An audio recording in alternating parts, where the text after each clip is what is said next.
Hello, Bill here, Pale Horse Survival and Tactical. Today we're going to take a look at cattails. Stay tuned. Hello, welcome back. What we have in front of us here is cattails, a very valuable resource for survival and bushcrafting. Cattails are a riparian botanical, which means they grow in wetland areas alongside waterways, irrigation ditches, etc. These are along irrigation ditches here. They have a number of uses for survival and bushcrafting. Number one, the root system is known as a rhizome, and it's a very dense, very high calorie food, very starchy, lots of carbohydrates. You can harvest those. I would recommend cooking them. You can cook them inside their husk on coals on a campfire. That would reason why I recommend cooking them is to kill any microbes that may be present, since they do grow in marshy areas. The leaves can be used for cordage. They can also be woven into sleeping mats, baskets. They're pretty tough. The young shoots can be eaten, can also be eaten.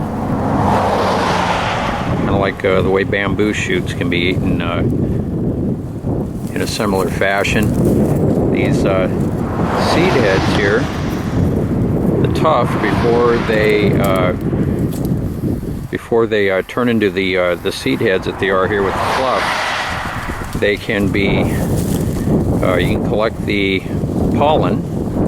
Pollen's very nutritious. You can collect it the same way as pine pollen is collected from the pollen anthers from pine trees. These can also be cooked before they develop this fluff. They can be boiled or steamed and eaten just like corn on the cob. They taste very similar to corn on the cob. This fluff itself has a few uses. It can be used as insulation material. It can be charred, much as you would char cloth, and this allows it to more easily accept the spark from a flint and steel, and it can also be used as a coal extender for primitive fire making. These shafts here make good arrow shafts, and they also make good hand drills for primitive fire by friction. They're nice and straight, and they work really good in that manner. Cattail is known as the wilderness supermarket. Run across cattails, you know how to use them. You've got a very valuable resource here for bushcrafting and survival. This is another video in our wild botanical and edible botanical and medicinal series that we've been doing here on the west coast of the United States. We appreciate your viewership and your support, and as always, I'll see you on the next one. Everybody take care. Bye-bye.